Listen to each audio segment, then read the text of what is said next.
வணக்கம் மக்களே, சற்று முன் கிடைத்த தகவல் ஒன்றை பார்க்க போகிறோம். தகவலை பார்ப்பதற்கு முன்னதாக நீங்கள் நம்மளுடைய சேனலுக்கு புதிய பார்வையாளர்களாக இருந்தீர்கள் என்றால் மறக்காமல் நம்மளுடைய சேனலை சப்ஸ்கிரைப் செய்து வைத்துக் கொள்ளுங்கள் மக்களே. தற்பொழுது விஜய பிரபாகரன் அவர்கள், அதாவது தேமுதிகவின் மிக முக்கிய புள்ளி, விருதுநகர் தொகுதியில் களமிறங்கப்பட்ட தேமுதிகவின் நட்சத்திர வேட்பாளர் இவரும் ஒருவர்.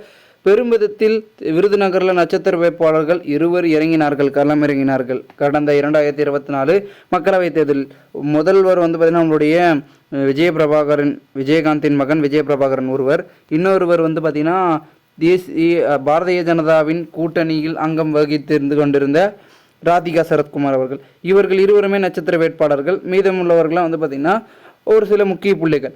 இந்த ஒரு சூழலில் தற்பொழுது களமிறக்கப்பட்டிருந்த சூழ்நிலையில் வெற்றி என்பது தீர்மானிக்கும் அளவில் பார்த்திங்கன்னா கருத்து கணிப்புகளாக இருக்கட்டும், அங்கு செயல்பட்ட பரப்புரைகளிலே தெரிந்துவிட்டது விஜயபிரபாகரனே அங்கு வெற்றியை பெறுவார் என்று.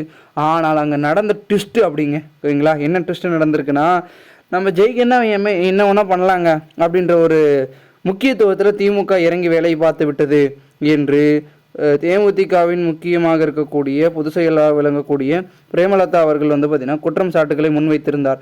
இந்த ஒரு சூழ்நிலையில் இது ஒரு அங்கமாக வைத்து தற்போது டெல்லியும் சென்றிருந்த நம்முடைய விஜயபிரபாகரன் அவர்கள் அங்கேயும் மனு அளித்திருந்தார். ஆனால் அதற்கு தகுந்த விளக்கத்தை பார்த்திங்கன்னா கொடுக்காம மறுப்புகளை தெரிவிக்கும் வகையில் நீங்கள் அங்கே போங்க இங்கே போங்கன்னு தேர்தல் ஆணையம் எழுப்புகிறது. அதாவது ஜனாதிபதியிடம் போனால் கூட இது பார்த்திங்கன்னா உறுதியாகாது மருது வாக்குக்கு. அது நீங்கள் என்ன பண்ணணும்னா, தற்பொழுது நீங்கள் நீதிமன்றம் வாயிலாக போயிட்டு தான் நீங்கள் மறுவாக்குக்கு உறுதியும் உத்தரவையும் பிறப்பிக்க முடியும், அதுக்கான தீர்வையும் காண முடியும் அப்படின்றத சொல்கிறாங்க. இதனால் நம்மளுடைய விஜயபிரபாகரன் அவர்களுக்கு பெரும் விதத்தில் ஆகிவிட்டது என்றே கூறலாம். ஒரு கட்டத்தில் மேலே பார்த்திங்கன்னா அவர் பல முடிவுகளையும் தீவிரமாக எடுக்க ஆரம்பிக்க போகிறார் அப்படின்னு சொல்லப்படுகிறது. ஏன்னா தேர்தல் ஆணையம் மூலமாக தான் தேர்தல் நடக்கப்படுகிறது. ஸோ உரிய ஆவணங்களை ஜனாதிபதியிடம் கொடுத்து விட்டால் ஒரு சில ஆவணங்களை வைத்தே அதை பண்ணலாம். ஒரு தொகுதி தானே பண்ண போகிறாங்க, 40 தொகுதியிலும் பண்ணால் தான் பிரச்சனை. ஒரு தொகுதியில் குறிப்பிட்ட தொகுதியில் அங்கே குளறுபடிகள் நடக்குது என்று ஆதாரங்கள் இருக்கிறது, எல்லாமே இருக்குது, அதை வச்சுட்டு பண்ணலாமே அப்படின்னு அவங்களுடைய கருத்துக்களாக இருந்தாலும் கூட அதனை ஏற்க மறுக்கிறார்கள். ஆகையால் இவர்களுடைய அடுத்த கட்ட முடிவு நீதிமன்றம் மூலமாக போவதா இல்லை மீண்டும் ஜனாதிபதியிடம் மூலமாக ஒரு சில பார்த்திங்கன்னா முன்னெடுப்புகளை எடுக்கிறதா அப்படின்றத பார்த்திங்கன்னா தொடர்ந்து ஆலோசனை பண்ணிட்டு இருக்காங்க நம்முடைய தேமுதிகவில்.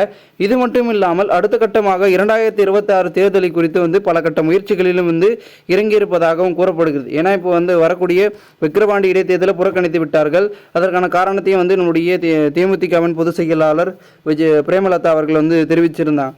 இந்த ஒரு சூழ்நிலையில் அடுத்த கட்டமான எங்களுடைய முடிவை இந்த மறுவாக்கு எண்ணிக்கை பற்றி பல விளக்கங்களும் எல்லாமே ஒரு தீர்வு காண்ட பிறகு தான் நாங்கள் அடுத்த ஒரு தேர்தலை குறித்தோ இல்லை அடுத்த முயற்சிகளை கொடுத்து நகர போகிறோம் அப்படின்றதுல உறுதியாக இருக்கிறார்கள் நம்மளுடைய தேமுதிகவின் வட்டாரங்கள். அதனால் அடுத்த கட்டமாக என்ன பண்ண போகிறாங்க அப்படின்ற ஒரு எதிர்பார்ப்பு மிகவும் ஒரு அதிகமாகவே ஏற்படுத்தி கொண்டிருக்கிறது என்றே நாம் கூறலாம். இந்த ஒரு சமயத்தில் அனைத்திந்திய அண்ணா திராவிட முன்னேற்ற கழகத்தின் கூட்டணி அமைத்து தேமுதிக பெரும் விதத்தில் விருதுநகரில் வெற்றி பெறும் என்று கருத்து கணிப்பில் சொல்லும் வகையில் ஒரு உறுதிப்பட ஆதரவு அங்கு கிட்டிருக்கிறது என்றால் என்ன வெற்றி பெறவில்லை என்ற கேள்விகள் பொதுமக்கள், விருதுநகர் தொகுதி பொதுமக்கள் அங்கே பார்த்திங்கன்னா அவர்கள் மூலமாக, அதாவது ஒருத்தர் போய் இப்போ ஒருத்தர்கிட்ட கேட்டால் என்னப்பா இந்த தொகுதியில் இவ்வளோ ஆதரவு அவங்களுக்கு இருந்துச்சு, ஏன்பா வெற்றி பெறல அப்படின்னு பேசுவாங்களே, அந்த பேச்சுக்கள் என்பது இப்போ அதிகமாகிருக்கு அப்படின்றத சொல்லியிருக்காங்க. பொறுத்திருந்து பார்ப்போம் என்ன நடக்கிறது என்பதனை. மேலும் இந்த ஒரு தகவலை குறித்த பொதுமக்கள் உங்களுடைய கருத்துக்களை மறக்காமல் கமெண்ட் மூலமாக தெரிவிங்கள். இதுபோன்று நீங்கள் அரசியல் சார்ந்த நிகழ்வுகளாம் தினசரி தெரிந்து கொள்ள நம்மளுடைய சேனலை சப்ஸ்கிரைப் செய்து வைத்துக் கொள்ளுங்கள் மக்களே. நன்றி, வணக்கம்.